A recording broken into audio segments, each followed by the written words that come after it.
Hello everyone and welcome back to the round 18 trade targets and preview stream from Manto Talks NRL SuperCoach.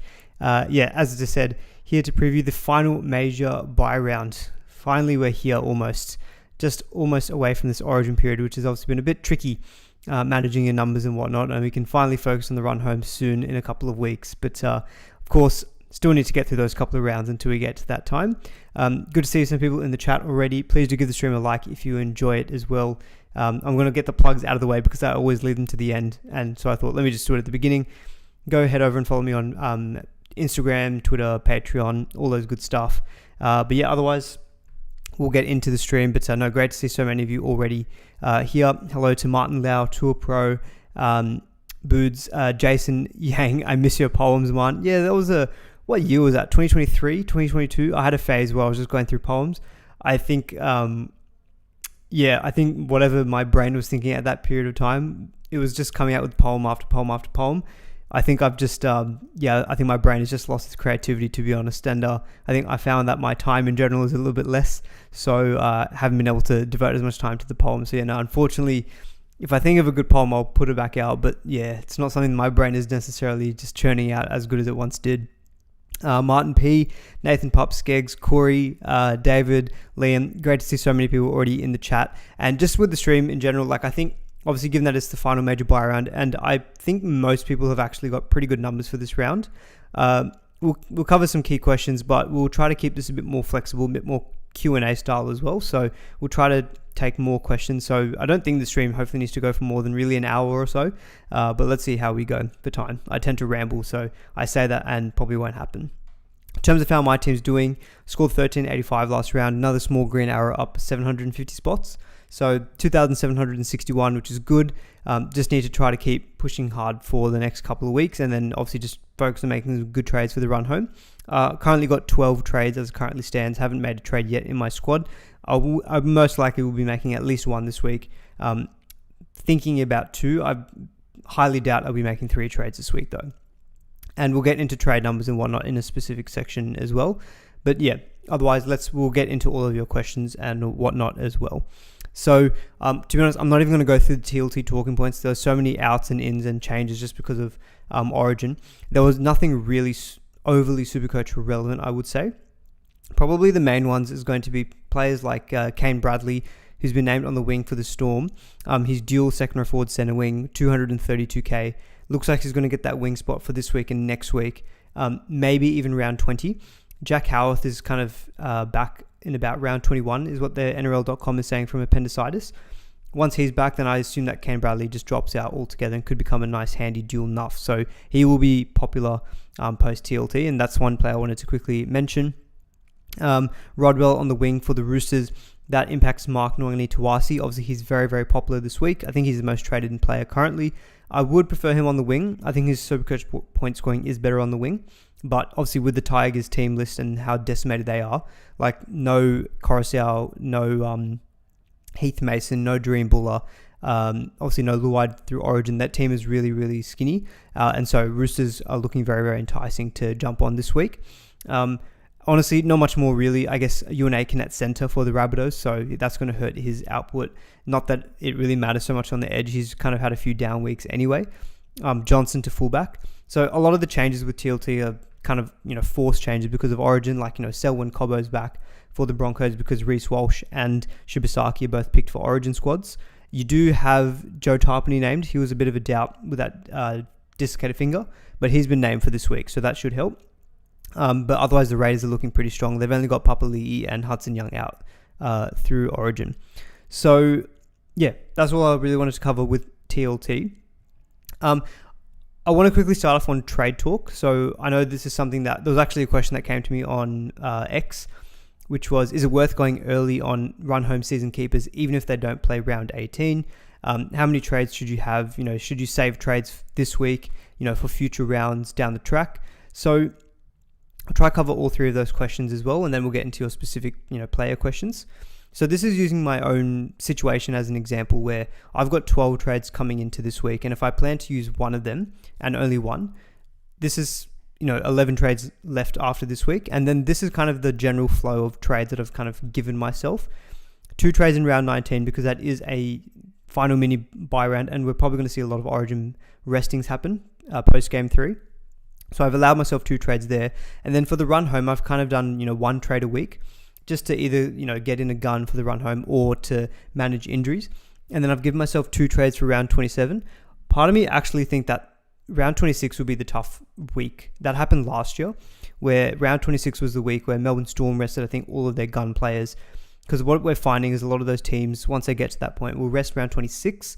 Then they give them that one game in round 27 as a kind of a way to build into the rest of the final series by having at least a game under their belt before the final series commences. And that's why the rest happens a little bit earlier, maybe round 25 or round 26.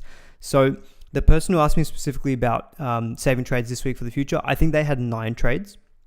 I think if you're in a situation where you've got sub 10 trades and you've got maybe, say, 14, 15 for this week, unless you're really bringing in someone that you believe is a season keeper like Kikau or Nwangani Tuasi, Preston, really don't think it's worth forcing it, because you're going to find that those trades are going to come really valuable in these latter rounds. Because remember, plenty of teams still have the bye. The Cowboys have got the bye in round 27.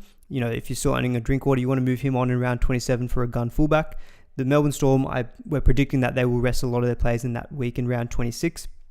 The Sharks have got a bye in round 25, so Hines, Fanul Blake, Nikora, they'll be out this week. The Broncos missed round 20. They're still very relevant teams who have buys during the future rounds, the Knights as well. So you're going to find that you will need depth and you still will need trades, and injuries can always rear their ugly head. And honestly, I think round 20 to 27, so the end part of the season, this is really when you can target the best higher upside matchups. Because what you find at this point is you do start finding teams that are either the term in Fantasy Premier League is on the beach. Teams that don't have much to play for, they're not going to make the 8. They're not going to get the wooden spoon. So they're kind of really looking ahead to next year. They're not really worrying about what their ladder position is going to be for this year. And, if you've got them versus a team who's chasing the top 8, is full strength, that's when you get those, really disjointed matchups where you can get 50 points to 10 type thing. And it is really useful being able to have trades up your sleeve to really target those if you can.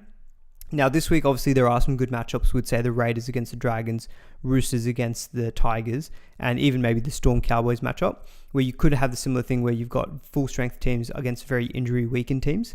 But I do think that if you're more likely going to get a better chance of chasing some big high-upside game in rounds 20 to 27 than I think you are maybe in the next couple of rounds. Just because even the teams in round 18 that we think might be, performing very well, let's take the Roosters as an example. Yes, the Tigers are weak, but the Roosters are also missing Angus, Watson, Lenu, Lindsay Collins, Rob Toyer. It's not like the Roosters are full strength themselves.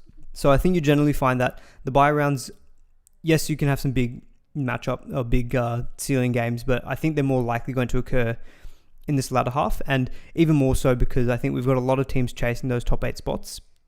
You've got 3-4 teams down the bottom when I think it's the Titans, Dragons, Eels, and is it the Knights and Rabbitohs? Those 5 teams are more or less, I think, either officially out or very, very close to being out of the race for top 8. And you could find all of a sudden those teams just kind of, get more injuries and don't really have the motivation. So I think it is worth really saving your trades if you can for these later rounds. So I think if you're on sub 10 trades and you are good for numbers this week, I would really try to hold off, because as you can see here, I've kind of mapped out if you've got 9 trades from round 19 onwards, or round 20 onwards, that gives you probably enough scope to have some luxury trades up your sleeve to really target some good matchups, and also to cover any injuries and other buys and whatnot. So that's some of my general thoughts on trades situation. I think if you're on, like myself, I'm on 12 trades. Obviously it's tight, but I feel like I can just about get by. If you're on 13, not even 13, if you're on 14, 15 plus, I think you're in a pretty luxury position where I think you can push the envelope a little bit more, trade a bit more aggressively in these couple of buy rounds if you really feel like that's going to be your way to climb up the rankings. If you're a head-to-head player, definitely would be saving trades for your finals, because they happen round 23, 24, 25, 26, and especially if we think teams might rest in, say, round 26 like the Storm, that's your grand final. Definitely if you're a head-to-head player, you'd be prioritizing saving trades for those later rounds. So that's some of my thoughts on trade count. I'm wondering if anyone's got any kind of questions around that as well. But so for example, Odie's saying, hey man, love your streams. I still own Olukwatu, hold or sell. 11 trades remaining before trades this week. See, in that kind of a position, I feel like you've got more than the 10 trades that I'm kind of looking at. You've got an injured player there in a position where you can actually target some good players this week, like Kikau or Preston. And the thing is, even if he comes back, I don't think he's going to come back really in that same tackle busting mold. So for me, Olukwatu, yeah, you can easily sell. He's still going to be out for a few weeks, and he's not like a player who I think is going to you'd be fearful of, when he comes back from injury. So yeah, for sure, I think I'd be selling Olukwatu if you're in that particular position. Martin says he's got a 2751 rank. Yeah, we're very, very close in ranking. Ben's saying, has anyone seen that one bloke with 27 trades left? Yeah, give me his account details. I wouldn't mind just saying do a little trade swap. 27 trades. He can't even use, I think, if I've done my math correctly, I don't even think he can use all of his 27 trades. So yeah, anyway, play on for that bloke. But yeah, that's kind of my thoughts on trades. Let's get into some of your player specific. Oh, actually, before I do that, very quickly, one thing I wanted to get into was just in terms of good teams to be targeting from this point onwards. So what I've just got on screen here, don't pay as much attention to the color shading because I haven't really updated it in a while.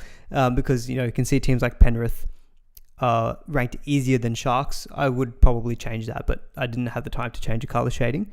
But what I've got here highlighted in blue are the teams who either have, in my opinion, easy runs home, or they don't play any more buys for the rest of the year. So for example, the Bulldogs fit probably two of those categories where the next kind of 5 to 6 rounds up until round 23 look really good on paper and no more buys for the rest of the year. Canberra do still have a couple of buys in 19-24, but they've got a generally pretty soft run home. Melbourne have no more buys for the rest of the year and generally decent run home as well. Maybe 23 to 25 is a little bit, or maybe even 23 onwards is a bit tricky, but they're the Storm, and the next 5 do look really, really good for them. Warriors, after their bye, have got a really, really good run home. 2 games still to go against the Titans, a game against the Tigers, the Dragons, Parramatta, Manly, Newcastle. Very, very good run home for the Warriors, so definitely a target that you can look at for round 19 onwards. Penrith, we know that the next kind of 5 rounds after 18 look very good. The Sharks, albeit they do still have 2 buys to come, round 18, round 25. But before that, they've got a really good run of Dolphin, Roosters, Rabbitohs, Cowboys, Dragons, Titans, and then after that, the Knights and Bulldogs. So something we'll dive into a little bit more when you're looking at maybe Nico Hines, who's actually one of the more popular sells this week. Dragons, look, I've got them highlighted because they don't have any more buys for the rest of the year, albeit their draw is not great. It's a little bit up and down. So I was looking at that thinking, would I want to get in maybe a Val Holmes in round 19, round 20? Honestly, I think with Val, I might have to wait till round 21 though, if I feel like I want to get him in. And then the Roosters, who have no more buys for the rest of the year. Mixed draw, but they've got, Melbourne Bulldogs, Melbourne again. But they do also have the Tigers and the Dragons the next 2 weeks. So there are some pretty good matchups still on the radar for the Roosters. So something to keep in mind as well for who you're looking at trading in for this week. I think most of you watching are pretty across this, but always good to just look at this and keep this in the back of your mind. What I found this helpful for, even just literally in the last 10 seconds, was I'm looking at players like Nwangani Tawasi, and you kind of always have to weigh up the opportunity cost. If you go and trade, say, Asako Nwangani Tawasi, I saw there was a question in the chat about that earlier. I think it was from Tool Pro. He's saying Asako to Nwangani Tawasi. Like, in short, I think that's a good trade given you get the game this week against, it's a good matchup. And no more buys for the rest of the year. Asako's got a buy still in 18 and also again in round 21. But you have to think of, if I get Nwangani Tawasi, who am I potentially giving up in that position? And for me, that would probably be someone like a Val or maybe a Lomax, because you don't want to overstuff your center wing because it's going to ruin the balance of your team in terms of reserve setup. So you really do need to be weighing up the opportunity cost. But if you look at it and say, well, Nwangani Tawasi has no more buys for the rest of the year, so I'm guaranteed to at least get 2 more games of him over Asako. I think the Roosters are not really going to rest their players because they need to try to push for the top 8. If you look at the Dolphins, missing those 2 games, yes, they're scoring a bunch of points, but Nwangani Tawasi with 2 extra games, I'd almost give him the edge to outscore Asako. And if you're looking at him, maybe say versus a Val's missing round 18, becomes a bit of a tricky argument in round 19 if you're weighing up the 2, because I think Val generally is a better Supercoach option than Nwangani Tawasi. But, his draw is a little bit up and down. Apart from maybe the Cowboys in round 21 and maybe 25 and 26, there's not that many, maybe amazing games that stand out for Val. So he could be someone that you anti-pod actually. So just taking a look at the draw can help you make that decision of, actually, you know what, I'm happy to jump on a Marky Mark and maybe not have to get a Val Holmes, because if you individually look at the draw, I'd say that, you know, by playing the extra game, Nwangani Tuasi already has an edge. And you can always sit Nwangani Tuasi as well, whereas with Val, he's probably not going to be someone you ever really want to sit. And the Dragons have also lost a lot of players to injury, so, you know, how well are they going to go? So just some kind of general thoughts, I think, to frame the discussion this week, especially also with your trade-in targets, because it's very easy this week to go, yep, bring in this guy, sell that guy, because, you know, you're selling a player who's not playing this week for a guy who is playing. So that always is easy. You just have to look at the long term of, you know, okay, if I do trade in this player, what am I potentially giving up down the track in terms of a replacement option come round 19, round 20?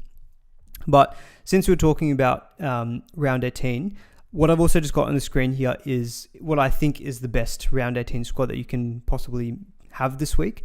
I like doing this exercise because, again, it makes me feel like, okay, who are the players that I don't own that I'm the most fearful of? And, you know, ideally, if I could get them, then, you know, do I have a good avenue to get them? And also, how do I rank this player in terms of a run home option? So just going through this whole list. For hooker, not many options this week. I think Sandon Smith with his matchup against the Tigers, and then Tom Starling, probably the number 1 and 2 hookers.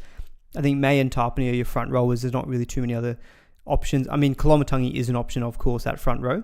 I'd probably put Kolomatangi ahead of Tarpany. And then you can go Katoa, Kickout, and Preston maybe in your second row. For halfback, definitely Jerome Hughes is your number 1 standout. Alternative pods would be like an Adam Reynolds or maybe a Jamal Fogarty, who's got a very good matchup. 5'8", it was a little bit tough this week, and this is relevant for players who are maybe looking at selling Luke Metcalf this week. Standalone this week, I think Ezra Mam is a good option. The Bulldogs have lost a few of their origin players. You also do have Ethan Strange and then maybe even a KO Weeks. Centre wing probably feels the easiest this week to say who's the players I like. You got Garrick, you got Mark Nwangani Tuasi, you got Lehigh Hopewadi, Karapani, and I've got Daniel Tupou. Those are kind of my 5 centre wings that I like for this week. And then fullbacks, probably pretty self-explanatory. Teddy, Pappy, and Drinky.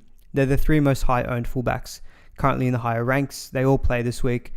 Honestly, they all have a case to be a solid vice captain or captain option this week as well. So I think fullback's not really something that I really had to think hard about. It was kind of really the halves, apart from maybe a Jerome Hughes. But that was kind of my crack at having a best round 18 squad. And yeah, for me, it kind of reaffirmed a couple of my thoughts about maybe players who I'm looking to trade in this week, and also who I think I'm the most fearful of, you know, not owning. Speaking of not owning, yeah, so Tupou saying no Preston, then I think the way that you'd go about that is you probably put Kolomatangi in front row, and then I put Preston here with Kickout. This is the beauty of having live slides. I can change them on the fly like that. But yeah, Preston definitely is still a very, very good option. You can even honestly pick him ahead of Kickout, which is actually one of the talking points that we've got. Alrighty, let's get into some chat about the centres, because I know there was a few questions about Nwangani Tuasi, and I'm just going to quickly pull up the SuperCoach website, so just bear with me for a second. But fairly certain that Nwangani Tuasi is currently the most traded in player. So just having a look here. Yeah, he's the number 1 most traded in player, just ahead of a Jed Stewart. So he's got 5,800 trade in currently. If you look at the top 10% coaches, he's still the number 1 most traded in. The rankings do change a little bit though. So you've actually got Preston in second. Jed Stewart is third. So yeah, on that earlier question of Isako, Tuangani, Tuasi, yeah, as we kind of outlined before, I think that's a good trade. You're getting the 2 extra games. Now, Nwangani Tuasi has been named at centre. I do think that is not as good for his SuperCoach output as him playing on the wing. So I looked at the numbers this year of him playing at centre versus at wing. So if you see at centre, his average is 64.4. On the wing, his average is 87.2. And I'll caveat with all of this that there's pretty small sample size. Like, he doesn't have a huge amount of games, you know, in either of these positions this year that we can really take meaningful analysis. But this is what the numbers we're working with. So 64 average at centre, 87 average on the wing. The base doesn't really change, 27.4 to 27.8. The scoring is obviously hugely different. So at centre, it's a 7.7 average. On the wing, it's 27.8. Effectively, what that means is generally when he's played on the wing, he's always scored at least 1, if not 2 tries. So, and that you'd expect that, right? Wingers generally will score more tries than centres. Creative numbers are higher at center than they are at wing. Again, that makes sense. He's more likely to get try assists, line break assists playing at center. Evasive numbers, more tackle busts and things on the wing. He's taking more runs out of his own end. So he's up there as well, 35 versus 21. So I think standalone, Nwangani Tuasi doesn't look as strong this week playing at center. But of course, long term, he will be on the wing for the Roosters. Rob Toy will come back in round 19 or round 20. And Marky Mark will be back on the wing. So I think he is someone who I've looked at as, I don't even know if you call him a point of difference anymore. His ownership in the top 10% was about 26% at the time that I pulled it. It's only going to get higher and higher. I would expect it to get closer to about 35 to 45 by the end of this round, which, to be fair, is still good because you still have half of the high-ranked coaches not owning him. But this is the thing I was saying before about, if you pick him and it means you can't pick someone like a Val Holmes. I think the last I saw was Val was 9.9% owned in the top 10%. So if you feel like you don't get Marky Mark this week, you can always go against him with a Val. Standalone, though, I think he's probably the best gun center option this week, aside from a Garrick. Garrick is pretty heavily owned already, hence why we're not really looking at him as this week as a trade-in, because majority of you guys probably already own him. Nwangani Tuasi is probably the best. Good price, 633k. If you wanted to jump on, this is the week, given the matchup against the Tigers and also the Dragons in round 19. And he's got a good break-in of 29. Even if he goes and scores 64, he'll get up to about 660k. He'll probably be edging closer to 700k in a fortnight or so. And even then, still looking at the draw, the Sharks doesn't look as scary as, earlier in the season. Melbourne in 21 is not great, but then it's Manly and Dolphins who, still can leak points on their day. Doggies is tough. But again, you don't need to play him every single week. By the time you get to round 24, your squad is probably going to be looking pretty strong, and you can afford to sit him in the weeks that he's playing very tough matchups. So I think he's a very, very good trade-in. The big point of difference one is Dan Tupou. So I know not many really are looking at trading him in. The last I saw, he was, I think he had 100 owners in the top 10%. The Tigers have conceded a lot of tries to opposing left wingers. So again, equally good matchup this week, way, way less owned. This is probably more of a, if you're really feeling, balls in, you want to go for that Uber pod, then Dan Tupou is the one. But generally, I think for the rest of the year, if you ask me, out of the two, I still much prefer Marky Mark. I think that right wing seems to be the better spot. Now, of course, that could change when Sam Walker comes back, and maybe that left-hand side of the Roosters gets better. From what I've seen, though, this year, I still prefer Nwangani Tuasi over a Dan Tupou as a trade-in for this week.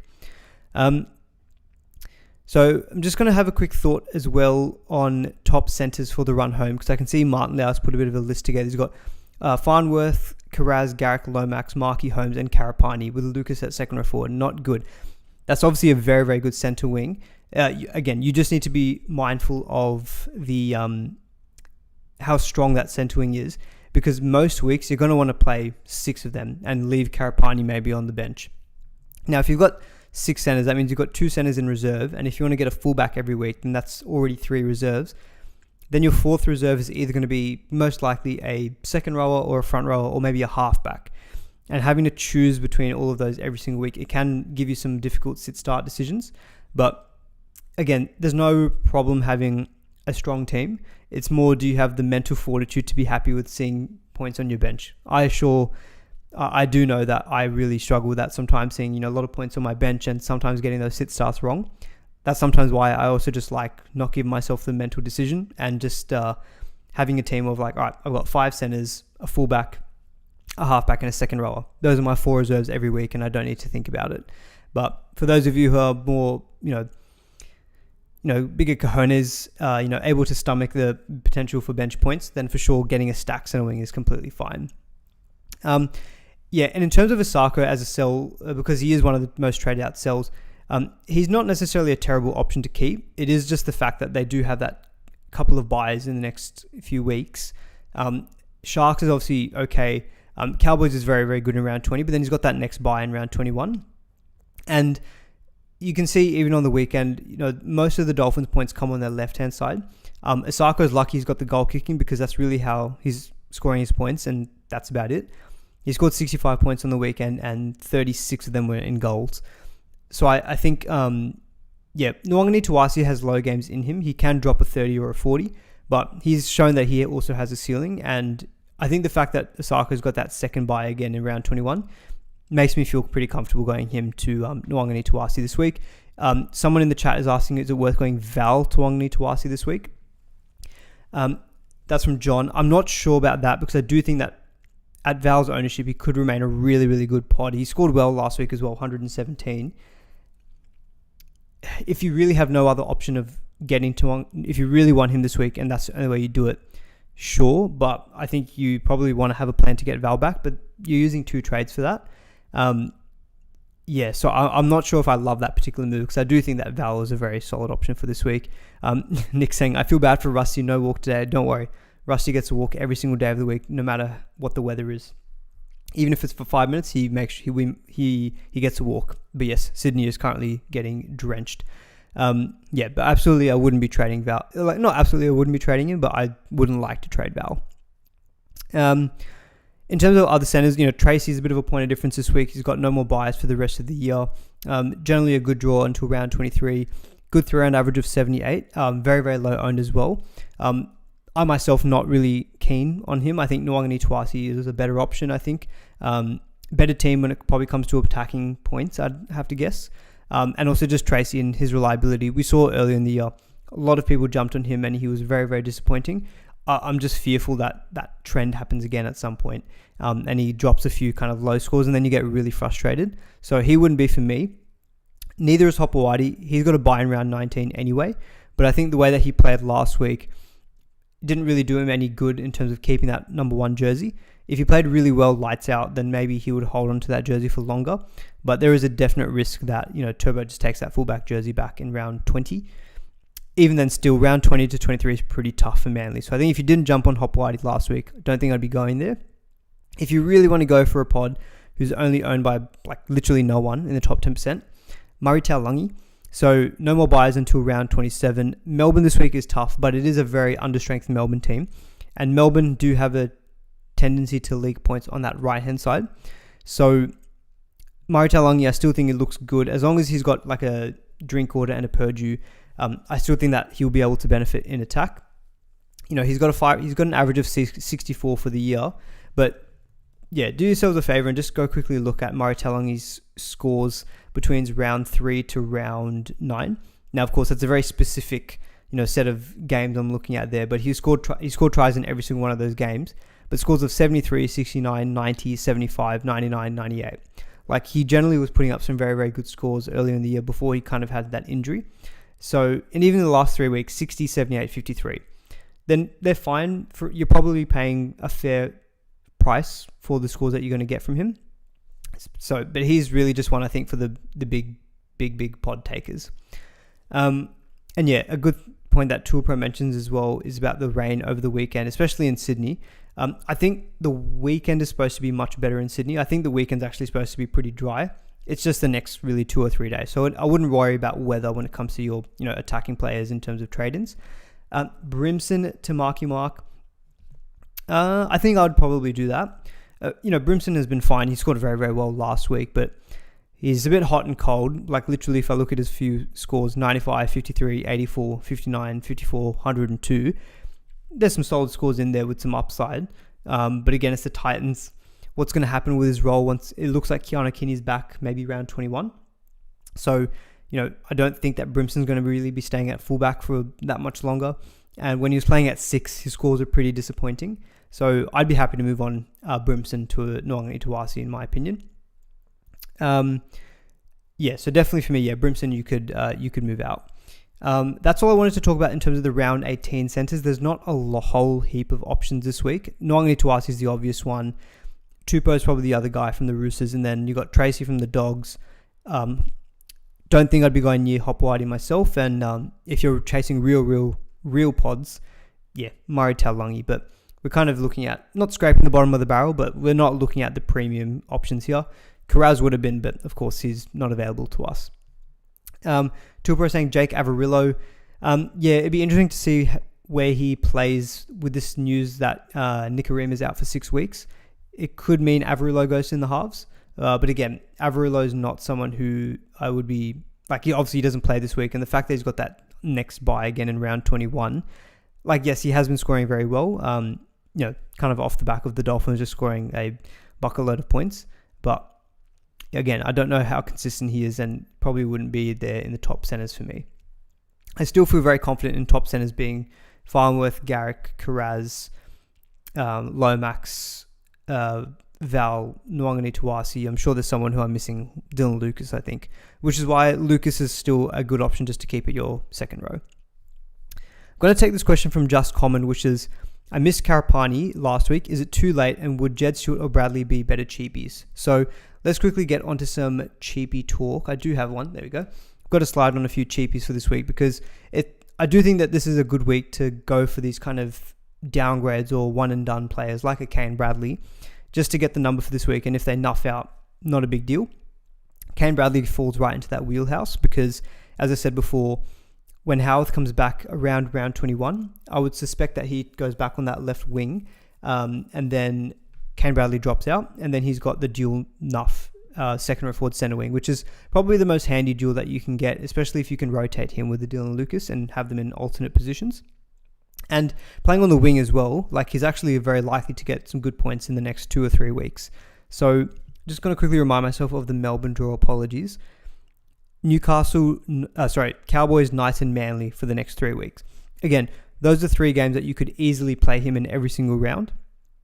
And he's not. I've never really seen him playing on the wing. I think the only game he's played for the Storm this year was on an edge, and or maybe in the centres. I'm not quite sure from memory because his position was 19 on NRL SuperCoach Stats. He scored a double though.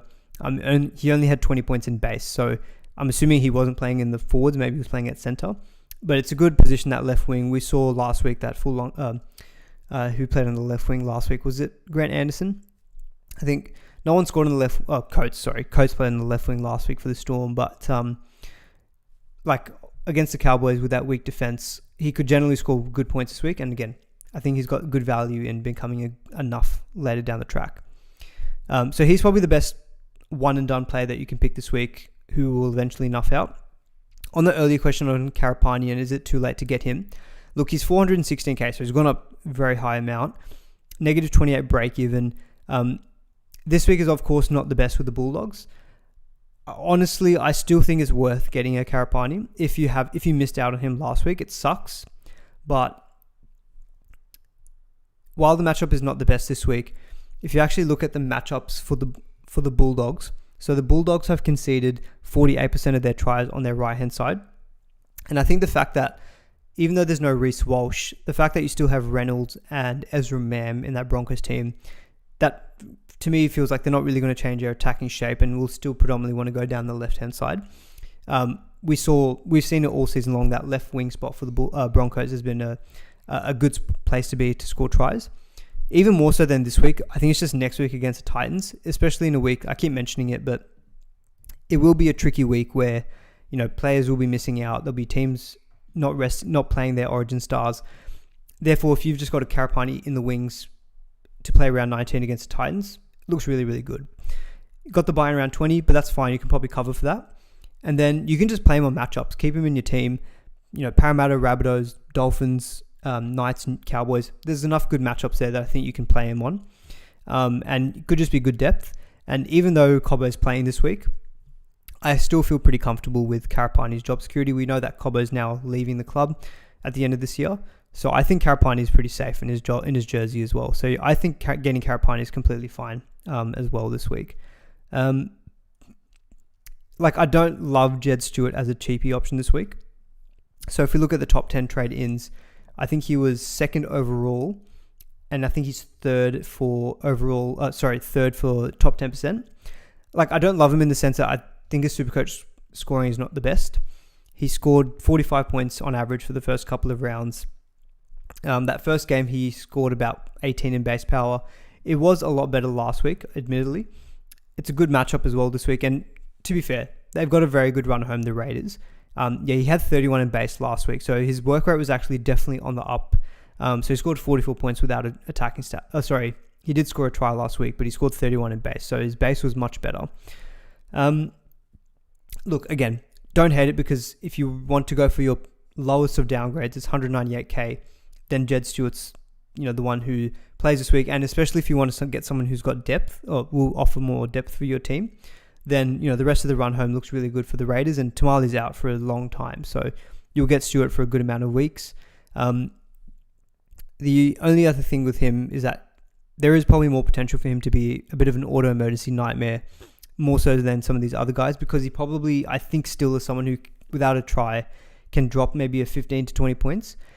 Now, it's not as bad this year because you've got the flex, which means that if there's a week you need to cop an auto emergency, if he drops in but then comes back out of your overall squad, it doesn't actually change things that much. So the auto emergency impact isn't as bad this year.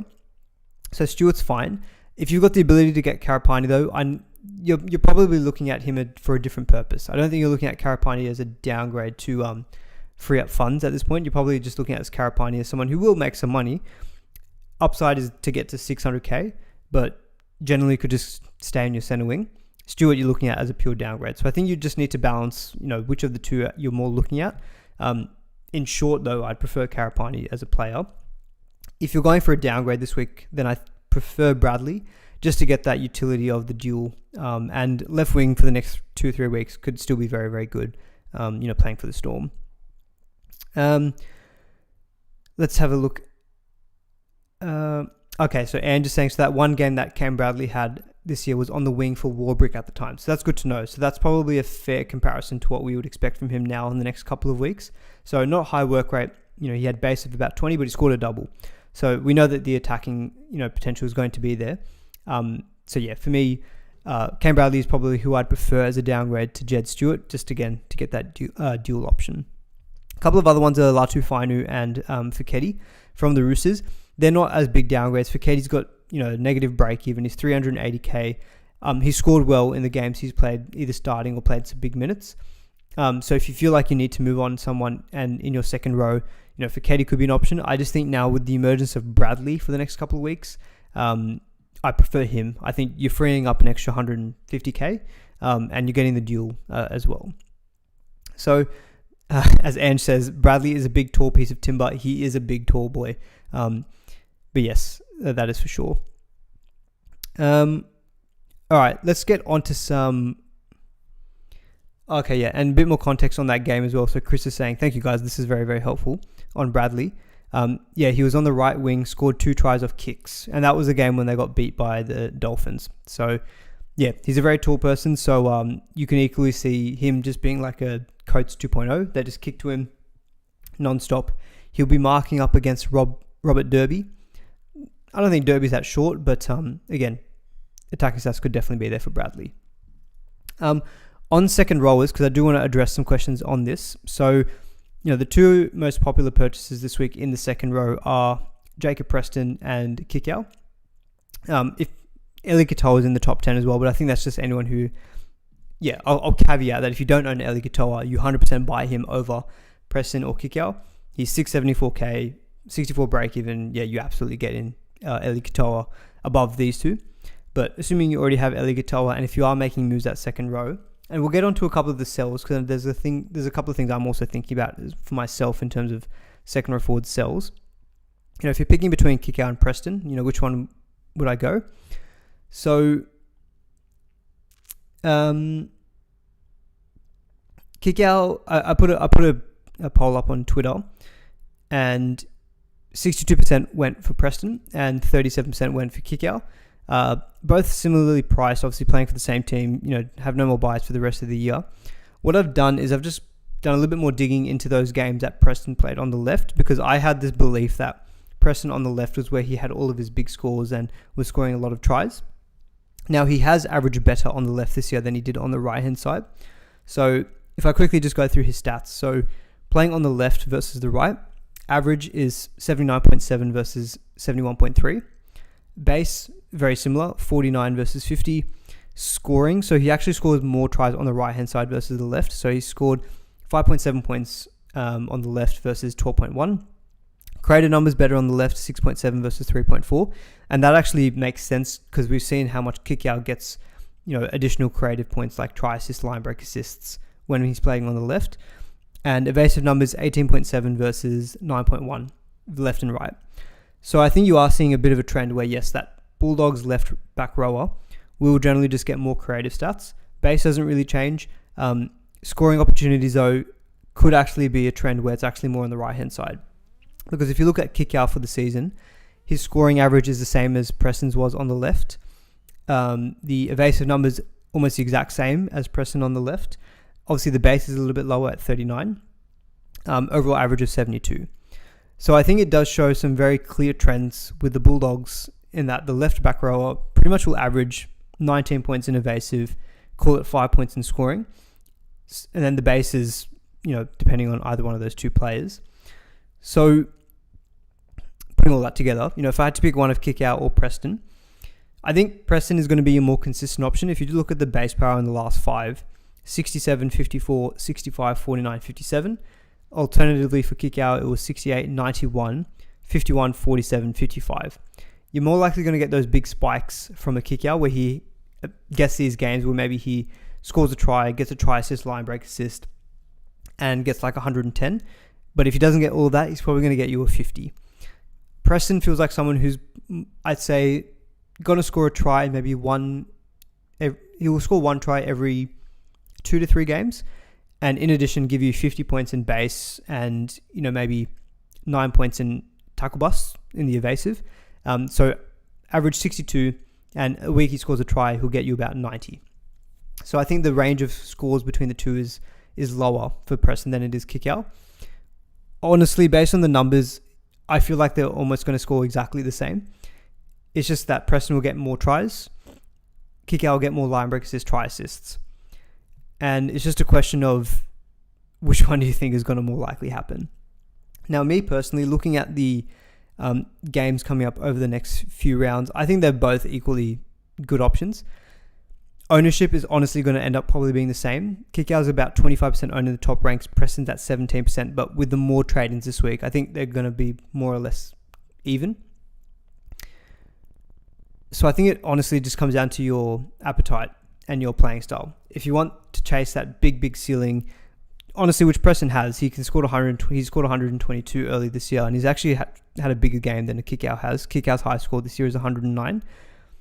I think if you want that more consistency, but more of the try scoring, I think get Preston. If you want more of the ongoing try assist, line break assists with the ability to also score tries, because Kickout has scored, I think he scored 3 tries so far this year, which could be better, then I think you get Kickout. Gun to my head, I still feel like Kickout is who I prefer. The only reason I say, and this is not normally like me, I'm normally more into the base stats, the base power, the consistency. I just feel like eye test left back rower for the Bulldogs has seemed to be the better position. It's proven out in the numbers with Preston. He averaged better on the left. And the fact that the numbers were very similar for the evasive and the scoring as well, it feels like that left back rower role for the Bulldogs just has the better side to be on. It's Burton's edge as well. So this week, Preston probably has a better individual matchup because he's running at Ezra Mam. Kickout's running at Reynolds, which to be honest could still be fine. But yeah, I don't know. I don't really have a good answer for you apart from that. I think my gut is telling me it's still Kickout because he has that ability to get more often try assists, line break assists. And I think there was a game a couple of weeks ago where he was very close to scoring either a 1 or 2 tries. If he had done that, then I think people would be leaning way more to Kickout. And I think the fact that more people are also thinking of getting Preston, again, this could be silly because people might be knowing something that I'm missing. But I don't know. I feel like the fact that more people are going for Preston this week and the numbers generally look better on the left, I think my take would still be get Kickout. So hopefully that made sense to you all. I know I'm kind of talking myself in circles and whatnot, but I'd be keen to see what you guys think in the chat. Lachlan saying here that Kickout was very unlucky to not score against the Rabbitohs, held up twice in one obstruction, and he would have hit 100 plus that game. Yeah, I think, that's right. He hit 100 plus that game, and he was unlucky to score even more than that. If it's raining, I may get neither, says John. And yeah, to be honest, I think I don't think the weather is going to be terrible in Sydney for Friday. If I have a quick look at Sydney weather, Friday is sunny. So I don't think you need to worry about the weather for trading in these guys. So yeah, I think Kikau is where I've landed. In terms of people I'd sell, so someone earlier in the chat was asking, would I sell Britton Nikora to Kikau? I kind of feel like there's I think average-wise, Kikau and Preston would average more, but Nikora's got a very good draw after round 18. So if we quickly look at it here, if we look at the draw 1 second. So yeah, so if I look at the Sharks draw, after round 18, they've got Dolphins, Roosters, Rabbitohs, Cowboys, Dragons, Titans, and then a bye in round 25. I think that run of games is good enough where Nikora can get some big attacking stats. And, prior to last week, his base and base power had been on the increase and he had gotten some additional attacking stats as well. Prior to the 51 last week, he scored 103 and 108. I think his floor is almost very, very similar to Kikau and similar ceiling as well. So I think it comes down to, do you want to push the numbers for this week? The other benefit of selling Nikora to Kikau or Preston is that you miss out on that buy in round 25. But if I was to argue purely on draw, I think the draw is almost better for the Sharks after round 19. But I can understand the appeal to get the additional number, get that additional number in this week. So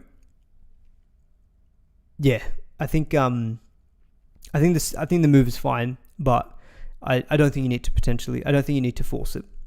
Lawrence is saying just flip a coin. Boots is saying, come on man, why don't you answer me, bro? I can't see your question, and also apologies.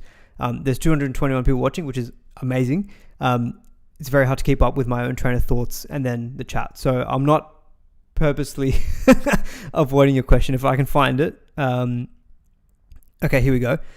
If a player can play winger in second row on SuperCoach, but he's player winger in his game, does it change? No, points doesn't matter. It doesn't matter where they score the points from in the game. Points are the points. But yes, no, I found your question, and yes, I'm not trying to purposely miss your question. Yeah, so I think Nikora to Kikau Preston is fine. One of the other players I wanted to address was Tino. So Tino is currently the third most traded out player, and in the top 10% of coaches, he still is the third most traded out player.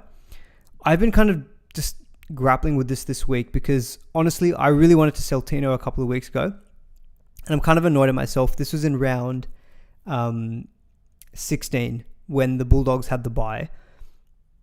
I only made one trade that week. I had the option to go early on Tino, and this is when Tino was named on the bench. I had the option to go Tino out for Kikau and just get it done to avoid the price drop. And in hindsight, I wish I had done that because then I wouldn't have to, I wouldn't have missed out on the cash drop on Tino, and I wouldn't be in this position now where I'm still wondering, do I do it or not? Generally, I still think that Tino is okay to sell. Based on what I saw last week, he played 68 minutes, I think, last week. He played 68 minutes last week, no attacking stats, and scored 57. It is very clear that this sternum issue is still, hampering him. Because if you look at games, earlier in the season, when he was playing north of 60 minutes, like if I look at, say, round 5, round 7, round 8, just bear with me for a second. Yeah, so round 5, 63 minutes, scored 67, no attacking stats. 66 minutes in round 7, 69 points, no attacking stats. And 63 minutes in round 8 for 69 points, no attacking stats. Like, to me, it feels like because of this sternum issue that he's carrying, sorry, I lied, there were some attacking stats in round 8. But I do generally think that pre-sternum issue, same minutes, he would have scored 65 to 70. Now he's scored 57 points. Now, it could be because of the game, and he is a bit of a beast, and he could, come back from it. But I just feel like he's a player who is still very heavily owned in the top ranks, and yes, he's leaked a lot of cash in the last fortnight, but he's still at a value that is okay to sell. 573 does have a 98 break even. And again, the same thing could happen in round 19, where if he's named on the bench to back up for the Titans, scores maybe another 35 points, he will continue to lose a lot more cash. And he could just end up being, I feel like, a very frustrating own for the run home. And if he comes out and kills it, then sure, if you've got the trades to get him back in, then absolutely do it. But I still feel like there is an opportunity to sell him if you want to this week, to get in one of these two guys, because you're getting that extra number in 18, probably getting better points for it in round 19. And I think if Tino's like 10 points down on his season average, you can definitely get ahead of the crowd or get one up over the crowd by jumping on a second rower who's more likely to averaging 65 to 70. It doesn't feel great because we know how much he was worth 2 weeks ago. And again, that's why I'm so annoyed that I didn't make that move a couple of weeks ago. But I still honestly think that even if you've already lost that money the last couple of weeks. Look, cash generation has not been an issue this year. So I kind of almost look at it as, yes, you could have sold him a couple of weeks ago and profited an extra 120k. But if it costs you 120k to improve that second row slot by maybe 10 points on average for the rest of the season per game, with, what are we looking at here? Maybe 10 games to go. If you're gaining 100 points and it costs you 120k, I'd say that's fine. I think that's a fine trade-off, especially in a year where we've made a lot of money. So, yeah, I wasn't thinking about selling him as much as I was right now coming into this week, but more and more I think about it, I'm coming around to selling Tino this week. I think last week, given that he was starting, I wanted to see the output. If the output was 57 points in that many minutes, I'm thinking of maybe anti-pointing Tino and selling him this week. McInnes to kick out, says Luke. I think that's fine. McInnes is pretty rock solid, but he's nothing in terms of upside. So I think, for me, I think that's a fine trade. Dave Fafita, I need to see it. I need to see him come back and play something before I even think about getting in Tino. Tino's like Ponga all over again. Yeah, it does feel a little bit like that as well. And it's because of his pedigree and the name. It's going to be why a lot of people will hang on to him. But I just feel like it's an opportunity to maybe go against the crowd. Zachary's asking Tino to Hudson Young is okay. Don't need any numbers this week. The only concern there, Zachary, is that Hudson Young is also out round 19. So I don't know if I'd make that trade to Hudson Young because, you're just not sure. And this is the risk. We didn't talk about it earlier, but the risk of trading in players this week who play Origin. Anything can happen in Origin, especially in Game 3 decider. That's going to be the most intense game you'd have to imagine out of the entire series. If you remember Game 3 last year, it was so intense. It was like 65 straight minutes of them just bashing each other. So I would be loath to trade in Origin players this week, which is tough because I know people are saying, if I want to get ahead of the curve and bring in someone playing who doesn't play this week, but I want for the run home, let's say a low max. Let's say you really want low max. You're just going to trade him in this week because you've got that extra trade up your sleeve of 3 this week without a boost. My conservative side of me says I would refrain from doing that just because you just don't know what's going to happen in Origin, and you'd be really kicking yourself if you went early on a player who got injured during Origin. That's my only take on that one.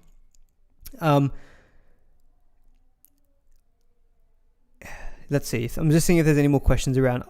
Yeah, like for example, people might have Toby Couchman. He's an easy sell. He's actually out for the season. Olukwatu, if anyone's still holding on to him, for sure, he's also an easy sell.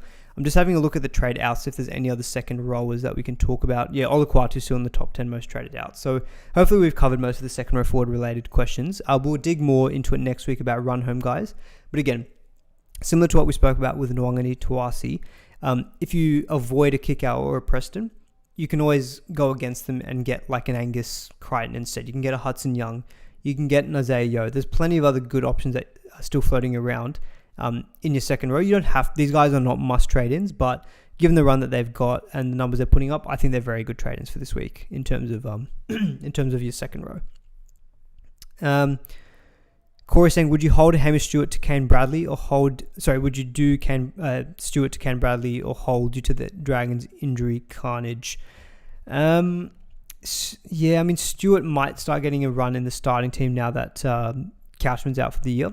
And he's fine, but you can free up 160k. If you feel like you need that money, then I think that trade is fine to Kane Bradley.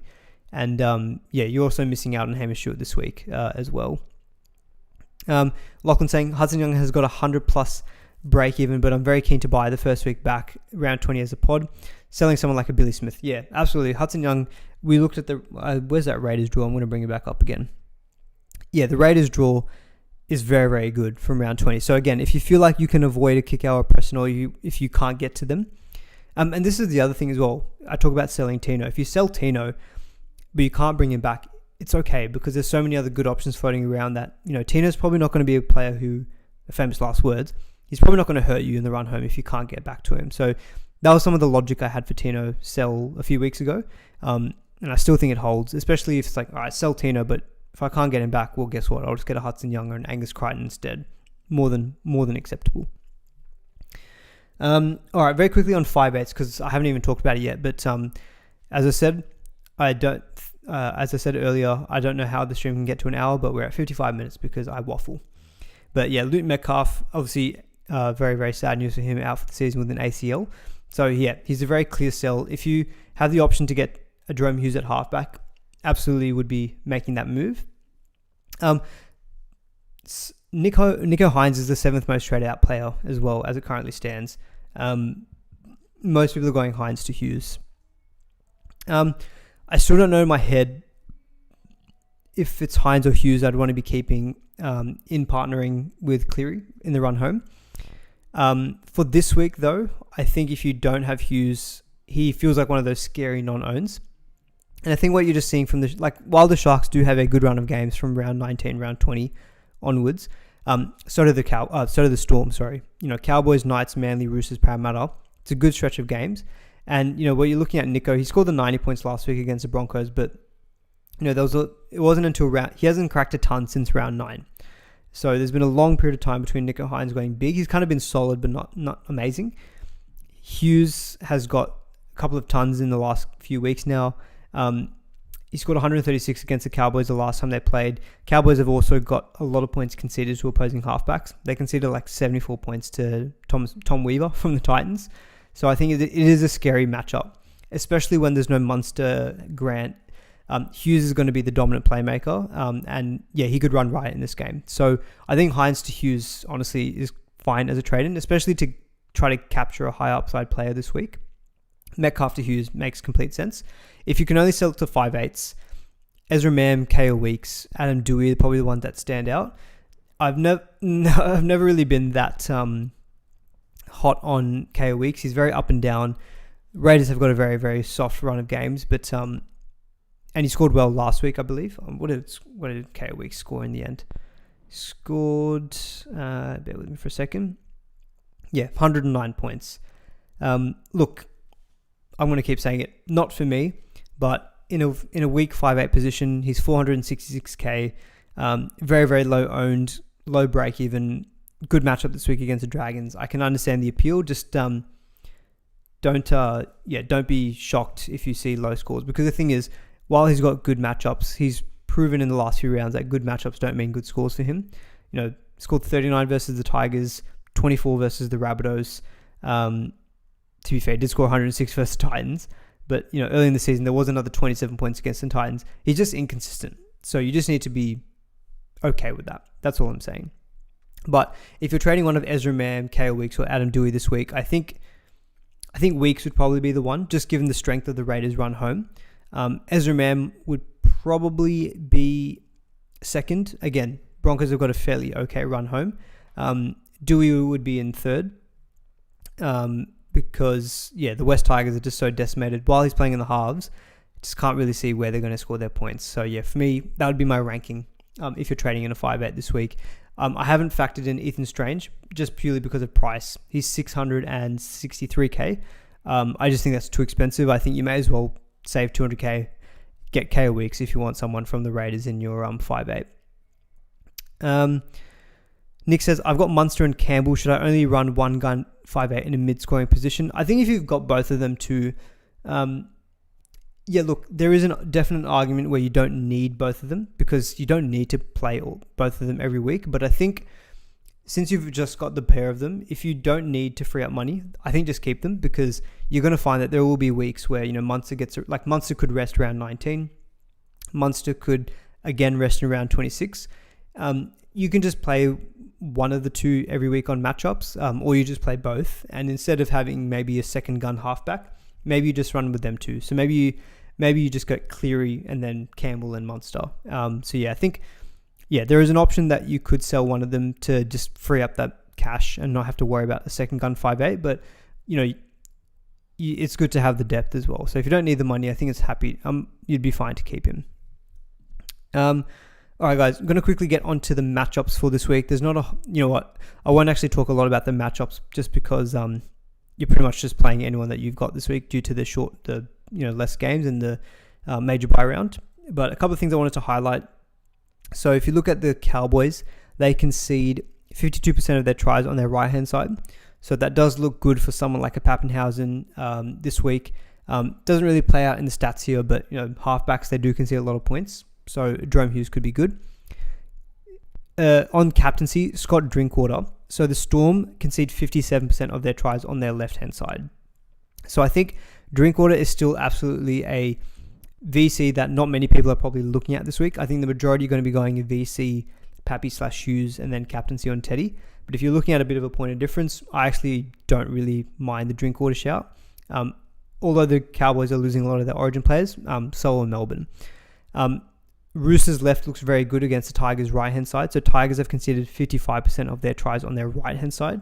So again, this looks good for your Billy Smiths, Sanders Smiths, and Tedesco, and even for a Dan Tupou, if you're taking a punt on him. Garrick looks good against the Rabbitohs.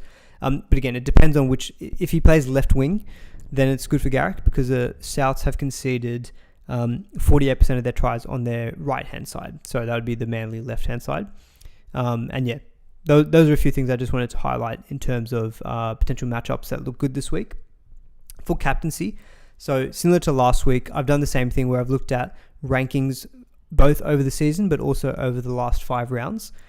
So I think, look, I'm just going to be very, very honest. Even though the numbers don't really back it up, I can't really see myself not captaining Teddy this week. So I'm going to that game this week, which is obviously very cool. I'm pretty sure it's scientifically proven that if you watch a player live that you've got as captain, your serotonin increases by 5. So yeah, I will definitely be captaining Tedesco this week. Even though the numbers don't back it up, just the Tigers team list, I can't see myself not doing it. If you really wanted, you could go VC Teddy and then leave the captaincy on like a Kolomatangi or a Garrick. But I just think it's too much of a no-brainer for me that I'm not really entertaining anything else apart from Captain Tedesco. So I think it really comes down to then your vice captaincy. And honestly, I think for a vice captain loop this week, just knowing the matchup with Teddy, and it looks like it's a dry game, I think you'd probably need to get 120, maybe 110 out of your vice captain before I'd be considering looping it. If your vice captain scored like 95, I don't think I'd even take that. I think I'd be that confident in Tedesco. So Drinky, Hughes, and Pappy are the 3 that stand out for me. Despite what I said about Drinkwater just then, I do still prefer a Melbourne Storm player as a VC. Pappy was where I originally landed when lockout first opened. So over the last 5 rounds, the Cowboys have conceded the most points to opposing fullbacks.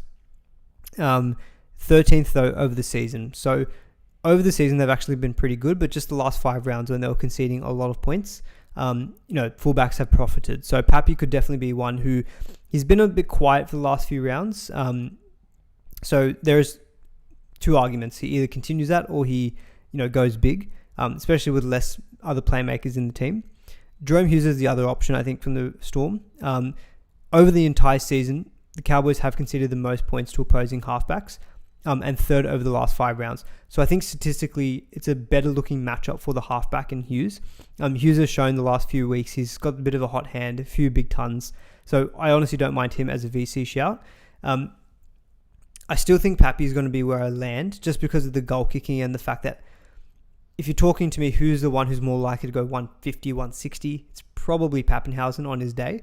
But can't make an argument against the Jerome Hughes one. I'll probably give this a bit more thought and try to confirm this on Friday. Luckily, the first game's not until Friday this week. But VC Pappy is still where I'm probably landing. I think if I was ranking Drinky, Hughes, and Pappy, it'd be Pappy, Hughes, and then Drinky. Look, Traorme's solid, but I don't think he's really where you'd be sticking your armband on this week. Teddy just feels way too obvious for me. All right, that's all I wanted to get to in terms of the plan stuff. In terms of my team, I'll quickly get onto this, but yeah, at this point in time, guys, if you have enjoyed the stream, please do give it a like before we wrap things up. How come you're not mentioning Hopgood? Hopgood is not an option. Sorry, Benny G. Look, I started with Hopgood. I wanted to believe in him. 48 average for the season. Oh my, he hasn't cracked 50 since round 12. He hasn't. Oh my God. Jermaine Hopgood he's gone over 50 4 times in the entire season. Apart from round 12 where he scored 79 points, he hadn't gone higher than 50 until round 4 where it was 52. Sorry, Benny. Hopgood's not an option. All right. So in terms of my squad for this week, so I've got pretty good numbers. I think I'm on 14, 1, 2, 3, 4, 5, 6, 7, 8, 9, 10, 11, 12, 13, 14, 15. I've got 15 numbers for this round. So numbers are fine for this week. I've got the 3-gun fullbacks. I've got Garrick, Karapani, Billy Smith. I think I've got the majority of bases covered. Where I don't have coverage in terms of the popular picks for this week, it's probably Kikau, Preston, and Nwangani Tuasi. So I'll be definitely getting one of them 3 in this week. So Osaka was always going out for me in round 18. So I think I'm going to be moving him on. I can trade him to a second rower. I can bring Lucas down for Osaka. Where I initially landed was just given the matchup against the Tigers, and also the lower break even. So Nwangani Tuasi has a lower break even than both Kikau and Preston. So I thought if I wanted to get him in this week, it's probably going to have to be this week. And I think I got comfortable with getting in Nwangani Tuasi just because Val was the other centre who I don't have that I thought I might want. But looking at his couple of matchups, I might not need to get Val until maybe round 21. At which point we can reassess how things play out. There's always, potential injuries and whatnot. If Dylan Lucas starts falling off, maybe he can be one who gets sold down the track. But we can basically just not need to worry about the decision for a couple of weeks. So I think I'm going to go Osako to Nwangani Tuasi. That will get me up to 16 players for this week, which is cool. Then I was thinking, I want Kikau or I want Preston. And really, if I look at my second row, it's either going to be Hubner or Tino, who I sell. Look, Hubner eventually will go for me because he's just a bit meh, but he's been named to start this week. And I don't really want to I actually don't have the money to go Hubner out for Kikau or Preston anyway. So what I'm now thinking is Tino out for maybe one of Kikau or Preston. Let's assume I go Kikau for the time being. So that will leave me with a lot of players in my second row. It leaves me with about 126k in the bank, and that gets me up to 17 for this week. So really, I'm not necessarily trading for the sake of getting numbers for this week. It's more about trying to cover my bases. And as I've said before, I really want to try to push in these major buy rounds as much as I can. And I think I've got the trades to do it.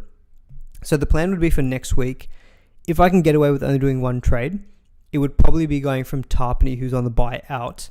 And what I can do is I can go Tarpany out. I can flip Kolomatangi up to front row.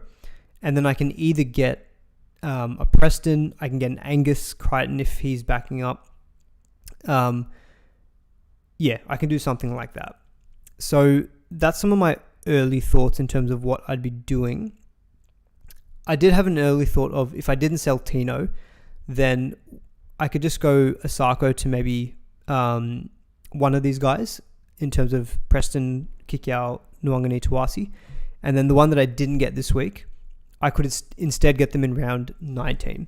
So that is something I've also thought about as well, where if I just held on to Tino, if I did Osako to Nwangani Tuasi, then in round 19, what I can do is just go Tarpany for one of Kikau or Preston. I can give it a week and see which one of the two I prefer. Or even then, if I didn't want to get either of them, maybe get Angus instead. I could go Tarpany, flip Kolomatangi up to front row, and get Angus in instead. So I've also thought about that if I didn't want to push selling Tino. But yeah, at the moment, I'm leaning more towards selling Tino. I'm when I say more, honestly, it's like 55-45. I'm still really on the fence about it. Haven't fully made up my mind. But I'm thinking if I wanted to get in a Kikau or Preston, it makes sense to just do it this week, just to get the number for this round. But it would need me having to make that decision. And then for future weeks, the team's looking pretty good. Like center's pretty stacked, fullback's good. It would just be getting a trade to get Cleary in, a trade to get Tarpany out, and I'd have maybe 7 to 8 trades just to more or less fix up the team. Hooker's fine. I've got Connor Watson. I actually think I'd prefer Connor Watson over Harry Grant at the moment. So I'm happy with Connor Watson there. I've held on to him this entire time. Naf White, eventually I could upgrade, but nothing wrong with just keeping him on my bench. Solid depth. Trade to get Cleary back. I don't even need to necessarily change my 5'8". I've got King Tongia for this week as backup to Munster. If Munster's out next week, it's fine. I've got King Tongia as backup.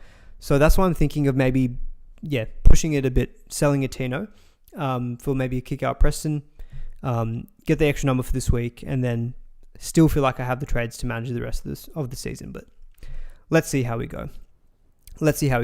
If I had a few more trades up my sleeve, I would have been tempted by Hubner to Kane Bradley, but I'm not sure if that's worth me, doing that trade this week. So we'll see how we go. Alrighty, that is going to wrap up my team thoughts. Obviously, that went on for quite a bit. Let's do a couple of minutes of questions and then we'll wrap it up there. What do you think about Dylan Brown to King Tongia? I don't think I'd be doing that. Like, King Tongia was good last week, but he's not necessarily a player I'd be chasing. I think if you want to downgrade at 5'8", I'd probably just get Latu Fainu instead. He's a little bit cheaper. Or just keep Dillbags for the moment, because there's not a lot of good 5'8" options who are playing this week. Not sure if I'd be chasing King Tongia myself. Who would you bring in this week as a luxury trade out of Haas, Cleary, Herbie, or Kuraz? Okay, so effectively you're talking about just bringing in an Origin guy early. Out of those, Kuraz. The reason I say Kuraz is that he's the least likely of all of them. Well, and Herbie, sorry.